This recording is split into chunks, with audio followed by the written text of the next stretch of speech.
શું ભરૂચ જિલ્લાના અધિકારીઓ ભરૂચ લોકસભાના સાંસદ મનસુખ વસાવાનું પણ નથી સાંભળી રહ્યા? થોડાક દિવસ પહેલા મનસુખ વસાવાએ ફેસબુક ઉપર એક પોસ્ટ મૂકી હતી, જેમાં ડમલાઈ ગામ ખાતે બેફામ જે ખનીજની પ્રવૃત્તિઓ ચાલી રહી છે તેની સામે તેમણે પોતાનો રોષ ઠાલવ્યો હતો અને આ મામલે જે તે જવાબદાર અધિકારીઓ છે તેમનું ધ્યાન પણ દોર્યું હતું. છતાં પણ કોઈ કાર્યવાહી ન થતાં સાંસદ મનસુખ વસાવા મેદાને આવ્યા છે અને તેમણે ગઈકાલે ભરૂચ ખાતે ઝઘડિયા તાલુકાના ડમલાઈ ખાતે જનતા રેડ કરી છે. ત્યારે શું સમગ્ર મામલો છે, શું કહી રહ્યા છે મનસુખ વસાવા, વિગતે વાત કરીએ. વૈષ્ણવજન તો તેને કહીએ જે પીડ પરાઈ જાનાને રે. નમસ્કાર દર્શક મિત્રો, નવજન ન્યૂઝમાં આપનું સ્વાગત છે. હું છું ફૈઝાન. ગુજરાતના અલગ અલગ જિલ્લાઓમાં ખનીજ માફિયાઓ દ્વારા બેફામપણે ખનીજ પ્રવૃત્તિઓ ચલાવવામાં આવી રહી છે. આને લઈને અનેક પ્રકારના સવાલો ઉઠતા દેખાઈ રહ્યા છે.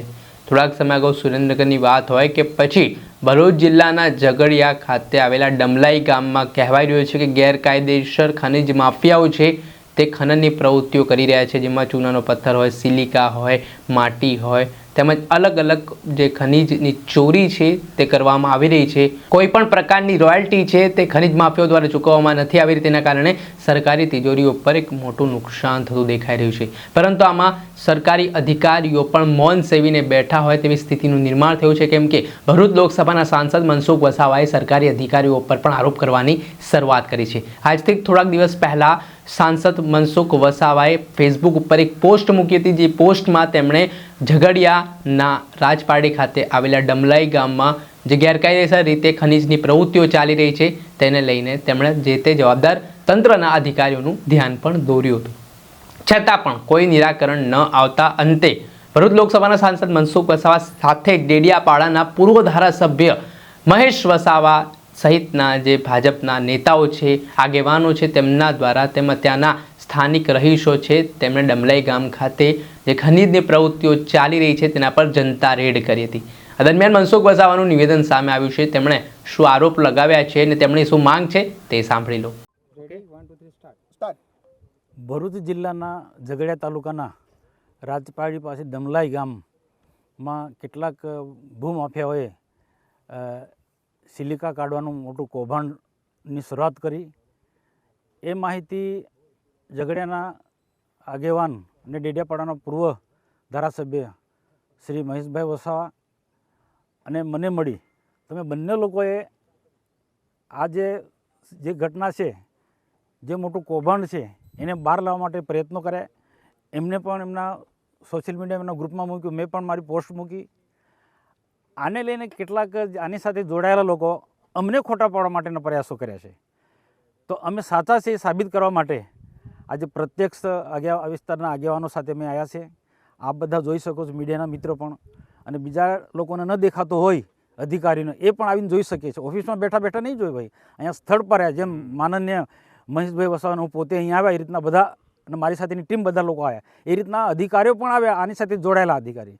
અને મારો હજુ પણ સ્પષ્ટ આક્ષેપ છે, મારા ગ્રુપમાં તો મેં વાત મૂકી જ છે, મારો સ્પષ્ટ આક્ષેપ છે આ જે પ્રકારે જે આ ખનીજ ચોરી થાય છે એમાં પ્રથમ જવાબદાર એ વિસ્તારની પંચાયત જવાબદાર છે, બીજા વિસ્તાર એના મામલતદાર જવાબદાર છે, ટીડીઓ જવાબદાર છે, પ્રાંત અધિકારી જવાબદાર અને પોલીસ પણ જવાબદાર છે. આ બધા જ લોકોની મિલીભગતથી આ પ્રકારની ભૂમાફિયાઓ આ પ્રકારની સિલિકાનું મોટું કૌભાંડ, કરોડો રૂપિયાનું ગેરકાયદેસર કાયદેસર ધંધો કરતા હોય એમને કોઈ વાંધો નથી, રોજગારી મેળવતા હોય એની સાથે કોઈ વાંધો નથી, પણ સ્થાનિક લોકોને રોજગારી મળી જોઈએ. બહારના લોકો આવીને આ પ્રકારનો ધંધો કરે કોઈ પણ સંજોગોમાં અમે ચલાવી લેવા માંગવાના નથી, માગતા નથી. કોઈને રોજગારી મળે એના માટે અમે સામેથી ખુશી આનંદની લાગણી અનુભવીને સપોર્ટ કરીએ છીએ, પરંતુ ખોટું નહીં કરવું જોઈએ. અને કેટલાક જનતાને પણ મારી અપીલ છે કે કેટલાક આ ભૂમાફિયા અમારા વિરુદ્ધમાં ગેરમાર્ગે લોકોને ચડાવ ઉશ્કેરી રહ્યા છે, અમારા પર ક્યાંક બની શકે તો હુમલા પણ કરવાના પ્રયાસો કરે. આજે મને ફોન આવ્યા કે ત્યાં ના જશો ને વાતાવરણ દોડાય છે, ગંભીર વાતાવરણ. કંઈ વાંધો નહીં, અમે સત્યની લડાઈ લડી છે અને સત્ય માટે લડે છે. મહેશભાઈ પણ ડેડિયાપાડામાં વર્ષોથી ધારાસભ્ય તરીકે આ સત્યની લડાઈ લડ્યા છે. એમના પિતા શ્રી છોટુભાઈના માર્ગે લડાઈ લડી રહ્યા છે. ત્યારે આમ જનતાને પણ અમારી વિનંતી છે કે અમે સાચી લડાઈ લડી છે. આદિવાસીના હક અને અધિકાર માટેની લડાઈ લડી રહ્યા છે. આદિવાસીનો હક અને અધિકાર પંચાયત તો એકલો નથી, એના આમ પ્રજા આખા ગામને લોકોનો આ જે ચાલે છે આ કૌભાંડ, એ ગામના લોકોને રોજગારી મળે એના નિયમ પ્રમાણે અમને કોઈ વાંધો નથી. પરંતુ આજે કેટલાક ભૂમાફિયાઓ, રેત માફિયાઓ, સિલિકા માફિયાઓ, આ સિલિકા માફિયા રાજપાડીઓ જો ક્યાં ક્યાં ઠેર ઠેર એજન્સીઓ ઠોકી બેસાડી છે. એ બધા લીગલી નથી. સરકારની જે કેટલાક નિયમો છે, પોલિસી છે, એનો વિરુદ્ધ જઈને આ બધું ઠેર ઠેર સિલિકા કૌભાંડ કરી રહ્યા છે. નાના હશે કે પછી મોટા લક્ષો હશે, મોટા લોકોની મોટી વગ હશે, પરંતુ અહીંના લોકો જાગૃત થયા છે. ગમે એટલી વગવાળા હશે, ગમે એટલા પૈસાદાર હશે, પણ અમારા આગળ આ લોકો ટકી નથી શકવાના. અમે આ ફક્ત દમલાઈ ગામ પૂરતું નથી, અમારી લડાઈ ગામે ગામ જ્યાં જ્યાં આવી રીતના ગેરકાયદેસર રીતના ખાણ ખનીજમાં ચોરી થતી હશે, રેતી કૌભાંડમાં ચોરી થતી હશે, કે સિલિકાનું કૌભાંડ થતું હશે ગેરકાયદેસર, તે બધા ગામોમાં જઈશું અને જનતાને જાગૃત કરીશું. અને ગેરમાર્ગે દોરાશે એમને કહીશું, ભાઈ આ લડાઈ તમારા સ્થાનિક લોકો માટે છે, સ્થાનિક ગામના આદિવાસી યુવાનો માટે લડાઈ છે, અને તમે આ ધંધો તમે કરો, બીજાને સપોર્ટ ના કરો. અને એક બે કદાચ ભણેલા ગણેલા યુવાન કોઈક લાલચમાં આવીને આવા લોકોને સપોર્ટ કરે એ વ્યાજબી નથી.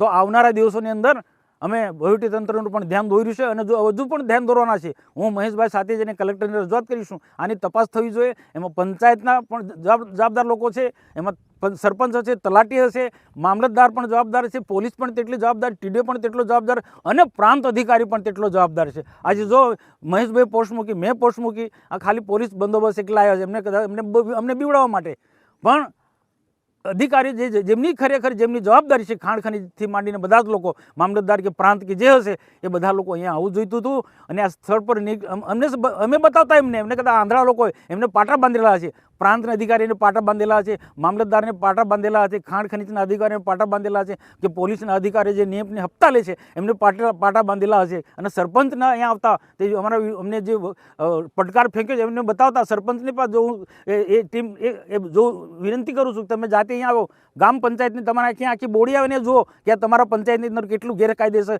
થઈ રહ્યું છે. અમારી લડાઈ સત્યની લડાઈ છે. વર્ષોથી છોટુભાઈ આ હકના અધિકાર માટે લડી રહ્યા છે. હકના અધિકાર માટે કે આદિવાસી કેટલાક લોકોનો એના હાથો બનીને આ પ્રકારના ધંધા કરે.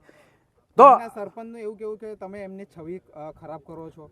તો અહીંયા એમને જોઈએ, સરપંચ આવીને જોઈએ, તલાટી આવીને જોઈએ, મામલતદાર આવીને જોઈએ, પ્રાંત આવીને જોઈએ. એ તો બિચારા શું કરે સરપંચ? આ મોટા અધિકારીએ કીધું હશે કે તમે એ બોલી ના શકે અધિકારી, એટલે સરપંચને હાથો બનાવી દીધો. અને આ પ્રકારનો એ સરપંચની સાથે અમારી લડાઈ જ નથી. અમારી લડાઈ ગામ પંચાયતનો હક છીનવાયા છે, ગામ પંચાયતની જે સંપત્તિ જે લૂંટાઈ રહી છે, ગોચરની જમીનમાં આ રીતના ગેરકાયદેસર ખોદાઈ રહ્યું છે, એની સામે સરપંચની સામે લડાઈ નથી. હું સરપંચને અપીલ કરું છું, તમે અમને સપોર્ટ આપો. આ ખોટું રીતના જે ગેરકાયદેસર ખોદે છે એના અમે લડીએ છીએ. તમે લોકો પંચાયતે અમને સપોર્ટ આપવું જોઈએ. અમે તમારી સાથે એક પંચાયતને અમે કહીએ છીએ કે બધી જ પંચાયતોને અમે સપોર્ટ આપવા તૈયાર છે. જ્યાં પણ ખોટું થતું હોય અમને માહિતી આપો, અમને સહકાર આપો. હતા ભરૂચ લોકસભાના સાંસદ મનસુખ વસાવા જે હાલ લડી લેવાના મૂડમાં દેખાઈ રહ્યા છે. સીધો તેમના અધિકારીઓ સામે પોતાનો રોષ ઠાલવ્યો છે અને હવે અધિકારીઓ પણ જાણે કે સાંસદનું નથી સાંભળતા તેવી સ્થિતિનું નિર્માણ થતું દેખાઈ રહ્યું છે. તે જવાબદાર જે ત્યાંના પ્રાંત અધિકારી હોય, મામલતદાર હોય, ખાણ ખનીજ વિભાગના અધિકારી હોય કે પછી જિલ્લા કલેક્ટર સુધી તેઓ રજૂઆત કરી ચૂક્યા છે, છતાં આ સમસ્યાનું નિરાકરણ નથી આવી રહ્યું. અને તેમણે કહ્યું કે સરકારની તિજોરી ઉપર એક મોટું નુકસાન થઈ રહ્યું છે અને ગેરકાયદેસર પ્રવૃત્તિ છે તે આ વિસ્તારમાં ચલાવી દેવામાં નહીં આવે તે પ્રકારની વાત પણ મનસુખ વસાવાએ કરી છે. ત્યારે સાથે જ પૂર્વ ધારાસભ્ય અને ભાજપના નેતા મહેશ વસાવા પણ તેમની સાથે આ જનતા રેડમાં જોડાયા હતા. તેમણે શું વાત કરી છે તે સાંભળી લો. આજ રોજ અમે જનતા રેડ સિલિકાની જે ચોરી થઈ છે ડમલાઈ ખાતે ઝઘડિયા તાલુકાની અંદર અમને જ્યારે માહિતી આપવામાં આવી, એક જાગૃત નાગરિક તરીકે એક ડમલાઈના એક માણસે આપી અને પોતાનું નામ નથી આપ્યું, પણ એમને વિડીયો અને અમને અપલોડ કર્યા. અને મેં રાતે ને રાતે માન્ય આપણા સાંસદ સભ્ય શ્રી એમને મારા સોશિયલ મીડિયાથી એમને મેં લખીને મોકલ્યો, વિડીયો મોકલ્યા ને એમને તરત પછી ટ્વીટ કરીને એમણે અધિકારીઓને જાણ કરી. છતાં બી આજ દિન સુધી અધિકારીઓ આ સ્થળ પર આવ્યા નથી. અમે ફરી પાછું લખવું પડ્યું, કલેક્ટરશ્રીને અમારો પત્ર લખવો પડ્યો કે અધિકારી પ્રાંત અધિકારીને અમે જાણ કરી, છતાં એમણે અમારો સોશિયલ મીડિયાનો જે અમે સોશિયલ કરેલું એ પણ એને રિસીવ નથી કર્યું. અને ત્યાર પછી માપણી કરવા માટે અમે લખ્યું કે અમે અમારી સાથે માપણી અને બધું જ લઈને આવીશું, સોશિયલ મીડિયા લઈને આવીશું, મીડિયા સાથે લાવીશું. અને માન્ય સાંસદ સભ્યશ્રીએ કીધું કે આપણે જઈશું, કેમ કે અગાઉ અમારા સરપંચ સાથે કંઈ અમારી કોઈ દુશ્મની નથી, અમારે કોઈ લેવા દેવા નથી, પણ એ પંચાયતમાં જે નુકસાન થાય છે એના માટે અમે જાગૃત કરવા માટે આ પ્રજાને જાગૃત કરવા માટે અમે આવ્યા છે. સરપંચશ્રીએ નિવેદન કર્યું હતું કે આ લોકો ખોટું એક, હા, એમણે જે અરજી કરી છે ચોક્કસ એની સાથે અમે તપાસ કરવા માટે માન્ય સાંસદ સભ્યશ્રી સાથે અમે જઈશું, કલેક્ટરમાં, અને આ બધા યુવાનો ટીમ બધી જઈશું, મીડિયા જઈશું. ને માન્ય છોટુભાઈ વસાવા સાહેબ આટલા વર્ષોથી આના માટે લડે છે, જળ જમીન જંગલ માટે, એને બચાવવા માટેનું અભિયાન છે, કોઈ કમાવા માટે નથી. ને હવે પછી અમારે અહીં રાજપારડીની ટીમ મનસુખભાઈ અને છોટુભાઈ વસાવાના આગેવાનીમાં એક અમે ટીમ બનાવીશું. ને રોજી રોજનું જે ખનિજો ચોરી થાય છે એકલી ડમલાઈ માટે નથી, પણ નર્મદા મૈયા હોય કે બીજા પથ્થરો હોય કે બધી કોઈ પણ હશે, ઓવરલોડ ગાડીઓ ચાલતી હશે, ખોટી રીતે ખાડા ખોદીને રોયલ્ટી વગર, પરમિશન વગર, જીપીસીપી વગર, એ બધા પર અમે રેડો કરીશું. ને એના અભ્યાસુ લોકો અમારી સાથે છે, યુવાનો ઘણા બધા છે. ડૉક્ટર અશ્વિન પણ અહીં ગાડી ભાવિનભાઈ એ પણ લડે છે, સાથે સાથે અમારી સાથે ઘણા પડિયાર છે, બીજા વૈભવ ભાવ છે, બધા જ અમે સાથે લડીશું. અને આ બધી ટીમ જે છે આજે જે અમારી સાથે હિંમત રાખીને બધા આવ્યા છે એમને પણ ધન્યવાદ. અને ચોક્કસ આના માટે અમે ચોક્કસ રેડો પાડીને આને બંધ કરવાની કોશિશ કરીશું. ગેરકાયદેસર કોઈનો અમે કાયદેસર રોકવા પણ નથી માંગતા, એને રોજગારી પણ છીનવવા નથી માંગતા, પણ કાયદેસર થવું જોઈએ. ને બને ત્યાં સુધી સ્થાનિક લોકોને આનો ફાયદો થાય, સ્થાનિક ટ્રકોવાળાને ફાયદો થાય, સ્થાનિક લોકો પંચાયત, હું તો કેમ આવી ખાણો પંચાયતને અંદર બનાવી અને મંજૂરી મેળવીને પંચાયત પોતે કમાઈને ગામના લોકોનો વિકાસ થાય એવી અમે ઈચ્છા રાખીએ છીએ. તો એટલે અમે ટ્રકોના એના માટે રોજગાર હોવું જોઈએ, ડ્રાઈવરો માટે રોજગાર હોવું જોઈએ, અને એના સ્થાનિક લોકો માટે રોજગારી હોય. તો એટલા માટે આ જે ગેરકાયદેસર ખોદ્યું છે એના માટે અમે આજે માન્ય સાંસદ સભ્યશ્રી અને છોટુભાઈ વસાવા એમની નેજા હેઠળ અમે આજે આ જનતા રેડ કરી છે. ને તમે આજે સૌ અમને સહકાર આપ્યો એ બદલ આભાર. હતા ડેડિયાપાડાના પૂર્વ ધારાસભ્ય મહેશ વસાવા, તેમણે પણ મનસુખ વસાવાનું સમર્થન આપ્યું છે. સાથે જે ગેરકાયદેસર પ્રવૃત્તિઓ ખનનની ચાલી રહી છે તે કોઈ પણ કાળે આ વિસ્તારમાં ચાલવા નહીં દઈએ, એના સ્થાનિક લોકોને રોજગારી મળે તે માટેની વાત તેમણે કરી છે. અને જે ગેરકાયદેસર પ્રવૃત્તિ કરીને લોકો સરકારની તિજોરી ઉપર નુકસાન પહોંચાડી રહ્યા છે, તે આ પ્રવૃત્તિઓ જે ચાલી રહી છે તેની સામે જવાબદાર જે અધિકારીઓ છે તે તરતમાં તરત પગલાં લે તે પ્રકારની માંગ પણ હાલ તેમના દ્વારા કરવામાં આવી છે. એટલે જોવાનું રહ્યું કે આ મામલામાં હવે સાંસદ અને પૂર્વ ધારાસભ્ય અને ભાજપના આગેવાનોની જનતા રેડ બાદ તંત્ર જાગે છે કે પછી આંખ આડા કાન કરે છે, તે આગામી સમયમાં ખબર પડશે. દર્શક મિત્રો, નવજીવન ન્યૂઝને આપ લાઈક કરી લો, સબસ્ક્રાઇબ કરી લો અને શેર કરવાનું ભૂલતા નહીં. વૈષ્ણવજન તો તેને કહીએ જે પીડ પરાઈ.